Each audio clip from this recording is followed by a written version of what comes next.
계속해서 우리 목장에 있는 교재 2과 세 번째 말씀을 제목을 통해서 누가복음 1장 51절에서 55절 영원하신 하나님을 찬양하십시오라는 제목으로 함께 은혜를 나누기를 원합니다. 여러분 혹시 이런 생각을 해 보신 적이 있으십니까?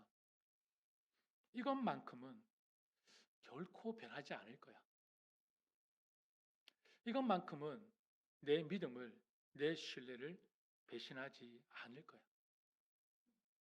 혹시 여러분이 이 세상을 살아가면서 이렇게 생각하는 그 무엇인가가 있으십니까?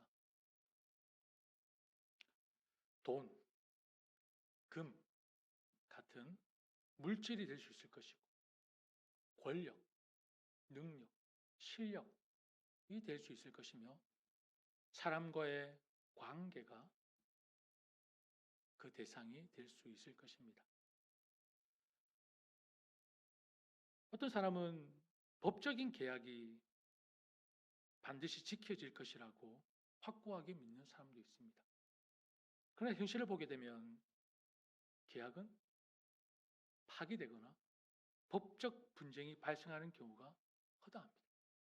이것을 볼 때 법적인 계약도 얼마든지 깨어질 수 있음을 우리는 확인할 수 있습니다. 해가 뜨고 지는 것을 너무나도 우리는 당연하게 생각합니다. 계절이 변하는 것, 그리고 물체가 위에서 아래로 떨어지는 만류 인력의 법칙, 중력의 법칙을 믿고 물이 위에서 아래로 흐르는 이런 자연의 법칙을 우리는 확신하고 있습니다. 하지만 우리에게 보여지는 자연은 때로는 두렵고 무서움의 대상이 되기도 합니다. 산불이나 쓰나미와 같은 자연재해, 기후 이상 현상으로 일어나는 태풍, 토네이도, 이로 인해서 사람들은 불안에 떨고 있습니다. 자연의 법칙도 예측할 수 없음을 우리는 깨닫습니다. 그리고 우리가 사는 이 미국이라는 국가, 그리고 한국이라는 국가, 수많은 국가들, 나를 지켜주고 보호해 줄 것이라고 믿는 사람들이 있습니다. 그런데 국가가 법과 질서를 잘 지켜줄까요? 역사는 그렇게 말하고 있지 않습니다. 경제 위기 속에서, 부정과 부패 속에서, 그리고 끊임없이 일어나는 전쟁 속에서 나라가 사라지고 정권이 교체되는 모습을 볼 때 국가도 안전하지 않습니다. 믿을 수 있는 대상이 아닙니다. 그리고 사람들은 어떻습니까? 가족, 친구, 사랑하는 사람과의 약속을 우리는 믿습니다. 여러분 결혼식 할 때에 어떤 사역을 했습니까? 당신만을 영원히 사랑하겠습니다. 라고 우리는 사역을 합니다. 하지만 현실은 어떻습니까? 이혼, 배신, 관계의 깨어짐을 통해 인간의 약속도 온전하지 못하다는 것을 우리는 잘 알고 있습니다. 이렇게 삶 속에서 확신할 수 있는 것들은 참 많습니다. 그러나 이러한 것들이 항상 지켜지는 것은 아닙니다. 계약은 얼마든지 깨어질 수 있고 자연의 법칙도 예상하지 못한 변화가 있을 수 있고 국가와 시스템도 무너질 수 있으며 사람의 약속은 지켜지지 않을 때가 있습니다. 그런데 궁금한 것이 하나 있습니다. 여러분 오늘 교회에 다 나오셨습니다. 자, 어떤 마음으로 나오셨습니까? 나는 오늘 집에서 출발해서 반드시 이 교회에 앉아 있을 것이라 라는 믿음으로 나오셨습니까? 여러분의 믿음입니까? 아니면은 내 자동차가 너무나 탄탄하고 좋기 때문에 내 자동차가 안전하게 나를 이곳에 보내줄 거야. 자동차에 대한 믿음이십니까? 아니면은 다른 차들이 나를 결코 치지 않을 거야. 그 믿음으로 이 자리에 나오셨습니까? 여러분 어떤 마음으로 이 자리에 나오셨습니까? 그리고 어떤 믿음으로 이곳에 계십니까? 궁금한 것이 이것입니다. 사람들은 이런 것들이 약속을 지켜줄 것이라고 생각하고 믿고 신뢰하는 것인지, 아니면 이러한 것들이 완전하지 않다는 것을 알면서도 자신의 선택과 결정을 믿는 것인지, 여러분 어느 쪽이 맞습니까? 약속이 지켜질 것이라고, 상대방이 나를 보호해 줄 것이라고 확신하는 것입니까? 아니면 나의 선택과 결정을 신뢰하고 믿는 것입니까? 여러분 어느 쪽이죠?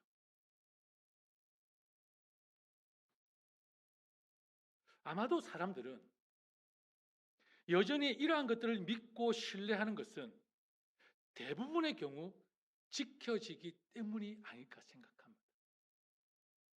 우리는 과거의 경험을 통해서 대부분 이런 약속들이 이루어진다고 생각하고 그것을 바탕으로 신뢰를 형성하는 경우가 많은 것 같습니다.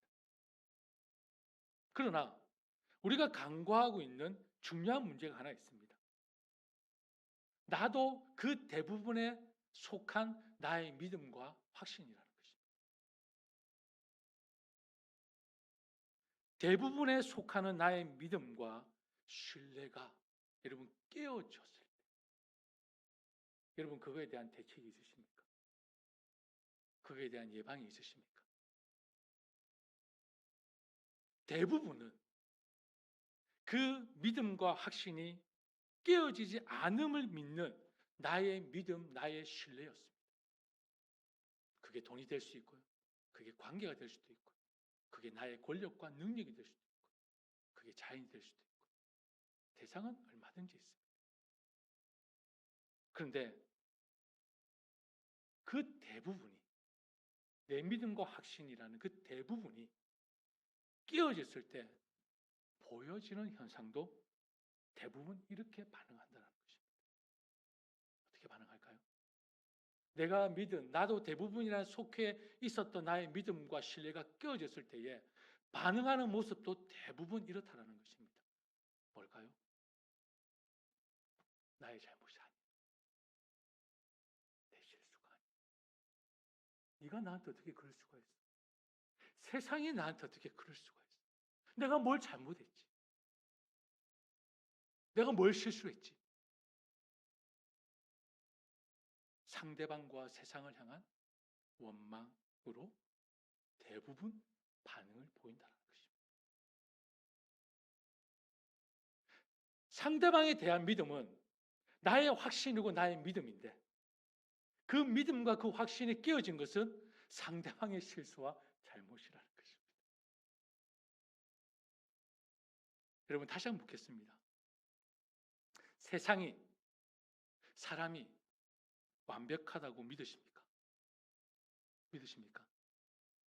아니면 그렇지 않다고 믿으십니까?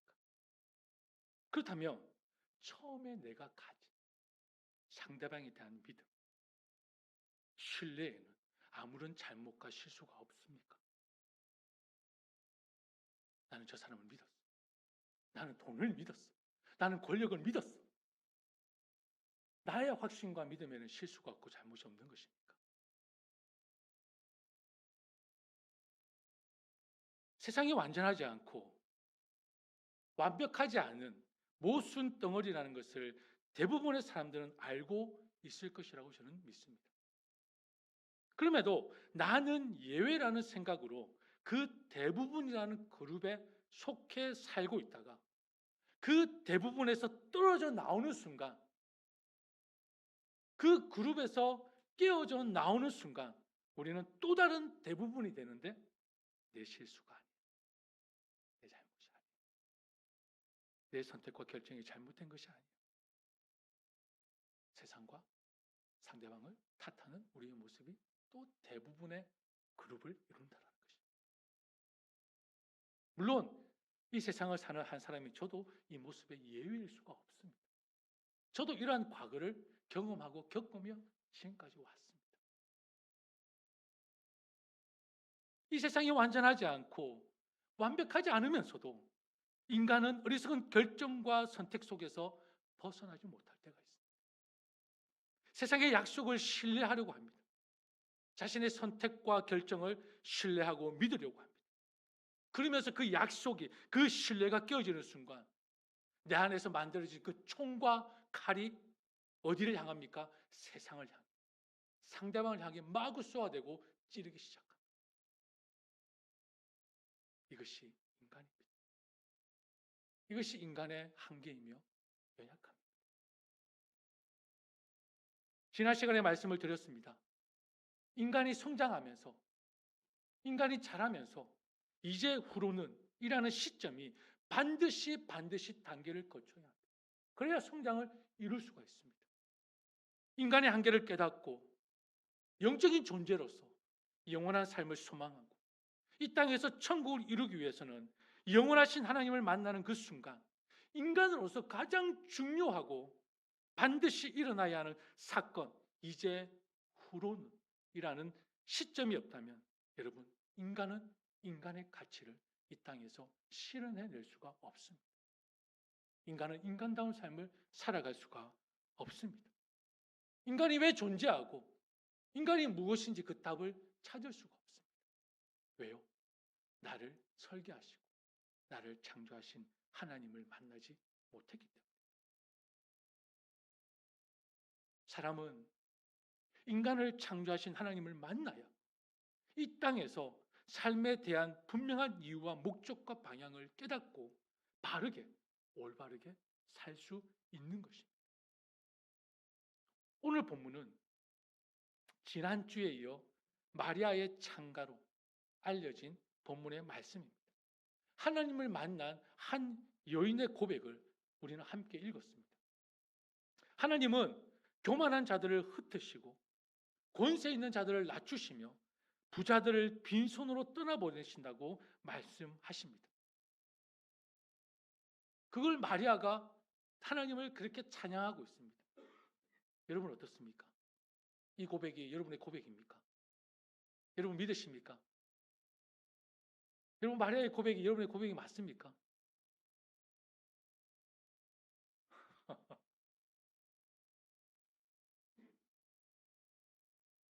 만약에 이 고백이 저와 여러분의 삶의 고백이 맞다면 지금 현실을 한번 생각했으면 좋겠습니다.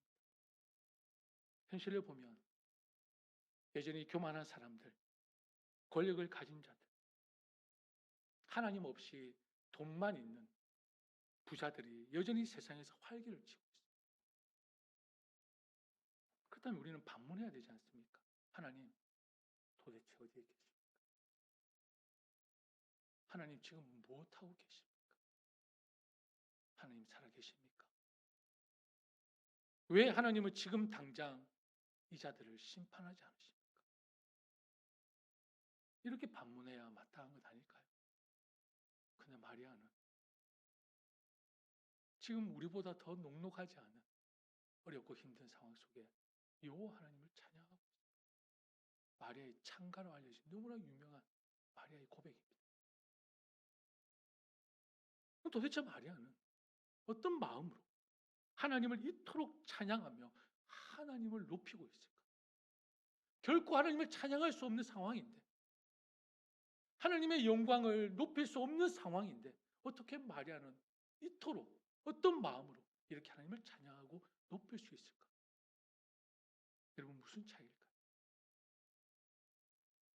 하나님을 만난 사람과 하나님을 만나지 못한 사람의 그 차이를 마리아는 우리에게 잘 보여주고 있다고 저는 생각합니다. 여러분, 하나님을 만난 마리아는요, 현실만을 보지 않았습니다. 하나님을 만난 마리아는 현실만을 보지 않았습니다.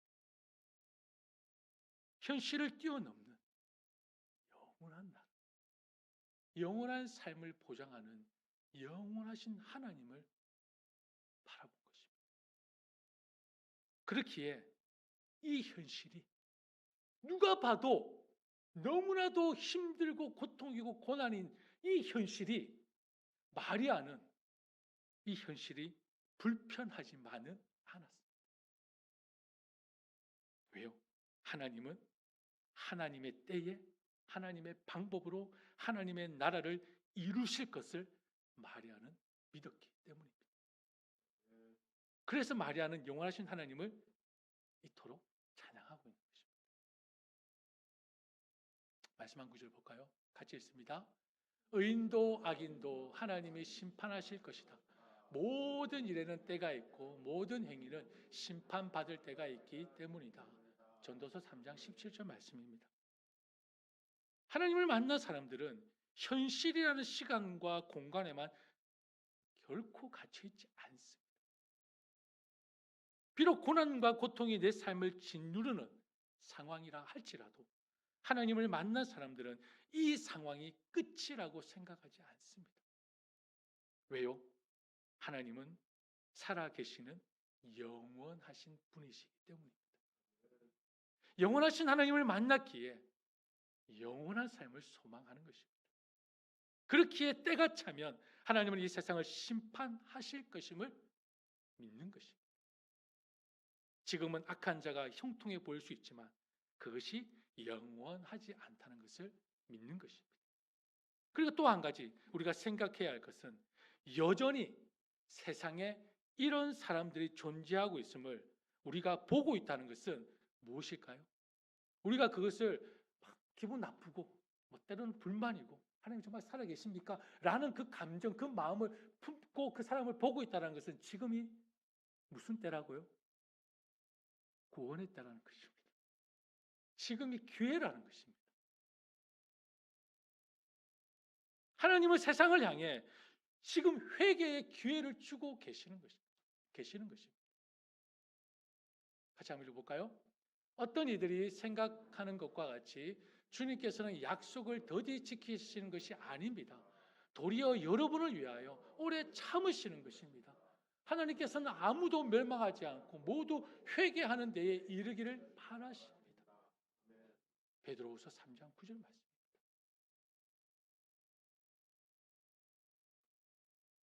사랑하는 여러분, 하나님은 공의 하나님이십니다. 그리고 하나님은 사랑의 하나님이십니다.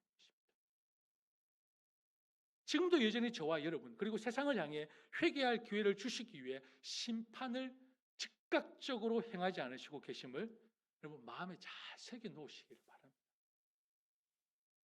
세상이 여전히 악이 만무하고 악한 자들이 득실거리는 것처럼 보이지만 하나님은 여전히 그들도 돌이키기를 기다리고 계신다는 것입니다.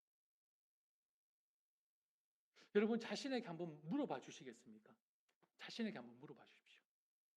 하나님이 지금 즉시 심판하신다. 자, 지금 순간이 하나님 심판하시는 순간입니다.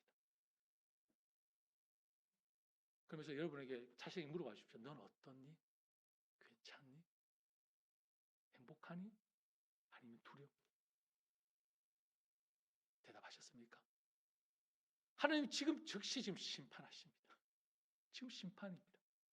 그럼 여러분 마음에 한번 물어봐 주십시오. 너 행복하니? 아니면 너 지금 두렵니?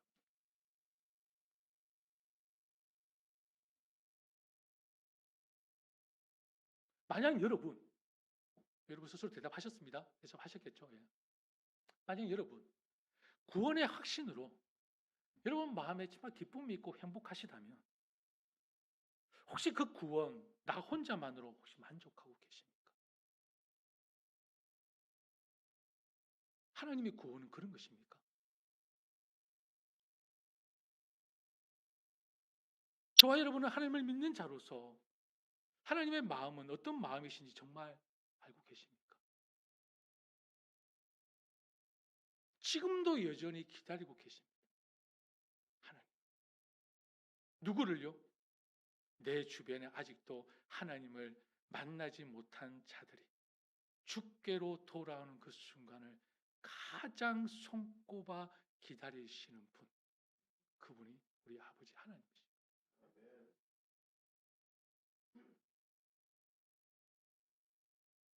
하나님을 만난 사람들이 하나님의 마음을 모르고 있다면 아무 조건 없이 받은 구원의 능력, 구원의 은혜를 우리는 어떻게 생각하고 어떻게 설명해야 할까요? 이 말씀 앞에 저도 너무나 부끄럽습니다. 구원의 은혜가 구원의 능력이.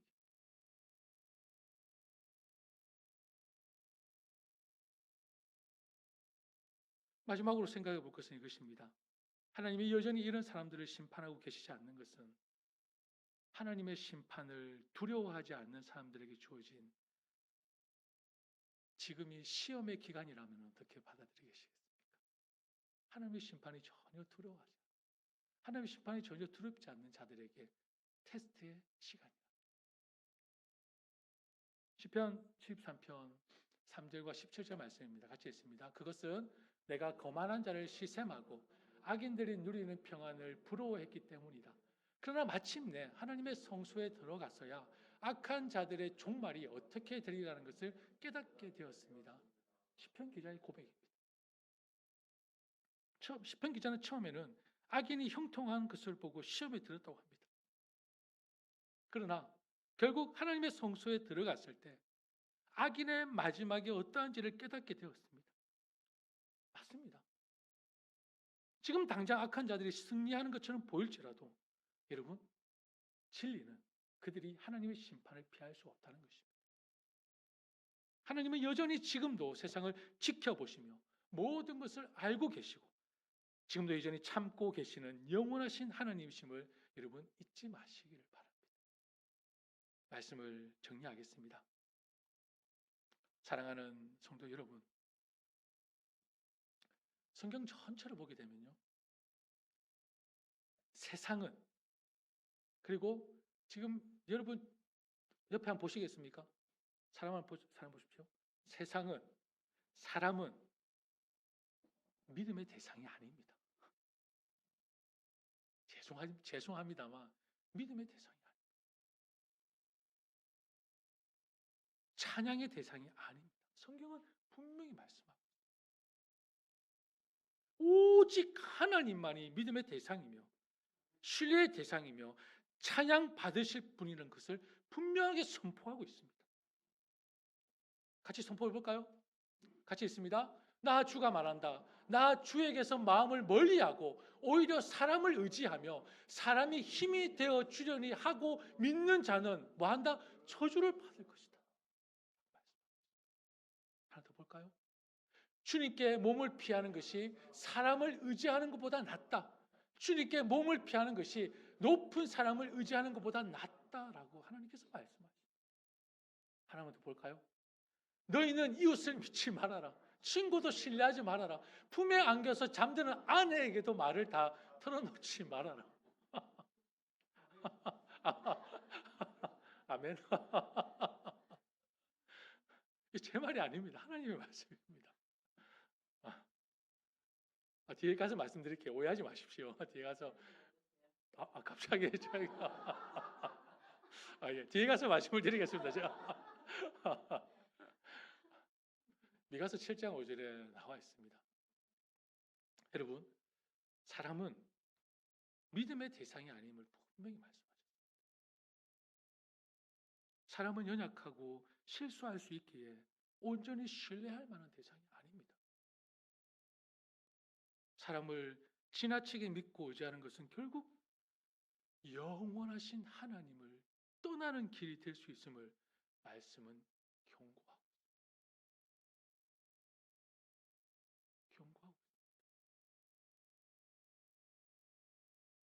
신실하게 믿는 사람들에게 죄가 방해가 될 수 있잖아요. 목사라고 방해가 안 되겠습니까? 그리고 나를 하나님 앞에 가려고 하는데 방해하는 사람이 있을까요?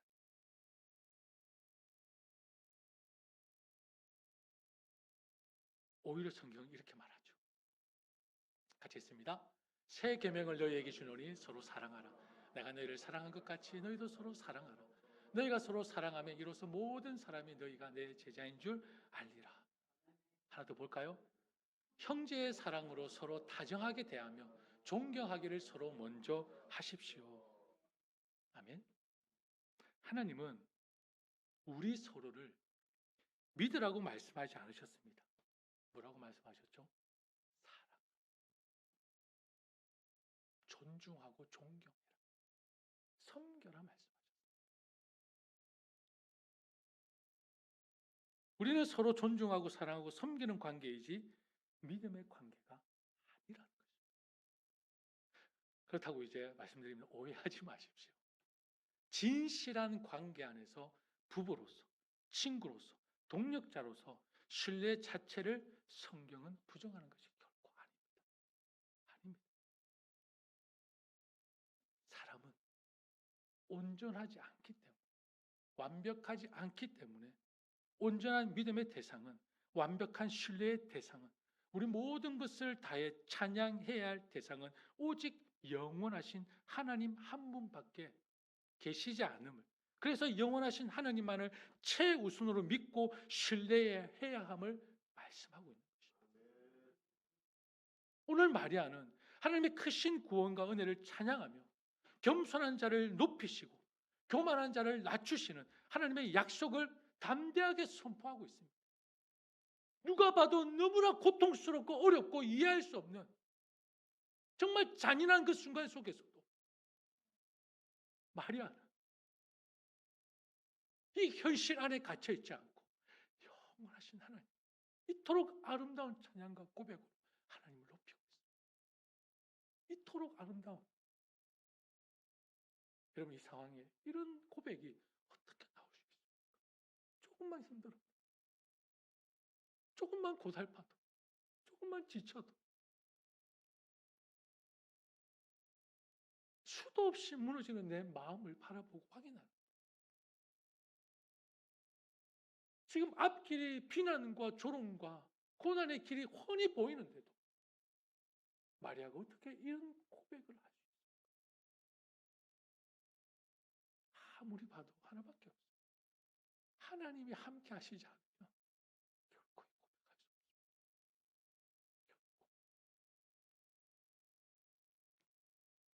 사랑하는 성도 여러분, 우리의 삶에서 변하지 않는 것이 없습니다. 돌아보세요. 다 변합니다. 세상은 빠르게 변화하고 우리의 환경도 끊임없이 달라집니다. 때로는 예상치 못한 어려움이 닥치고 우리의 마음도 흔들릴 때가 너무나 많습니다. 그러나 이러한 끊임없는 변함 속에서도 한 가지 분명한 진리가 있는 것이 저에게 너무나 큰 위로가 되었습니다. 끊임없이 변화하는 이 세상 속에서 영원히 변하지 않는 그 진리가 내 마음에 자리 잡고 있는 것이 얼마나 감사하고 은혜인지 몰랐습니다. 그것은 바로 하나님은 영원하시다는 것입니다. 하나님은 변함없는 영원하신 분이십니다. 하나님은 과거에도 우리를 인도하셨고 지금도 함께 하시며 앞으로도 신실하신 영원하신 하나님을 찬양합니다. 어떤 어려움과 고통 속에서도 하나님의 때를 믿고 변함없는 하나님을 의지하면, 하나님을 바라보면 여러분, 저는 흔들리지 않을 수 있다는 것을 믿습니다. 하나님 바라봅니다. 소망을 가질 수 있습니다. 결국 최후 승리는 누구의 것입니까? 믿는 자들의 것이고, 최후 승리는 하나님의 자녀들의 것입니다. 변함이 없습니다. 이 진리가 없다면 저는 여기서 어떻게 말씀을 담대하게 선포할 수 있겠습니까? 그 진리가 있기에 저는 하나님의 말씀을 담대하게 선포하는 것입니다. 여러분, 최후 승리는 우리의 것입니다. 하나님의 자녀들의 것입니다. 우리 모두 영원하신 하나님을 찬양하는 믿음의 삶이 되시기를 축복합니다. 우리 함께 이 시간 찬양하도록 하겠습니다.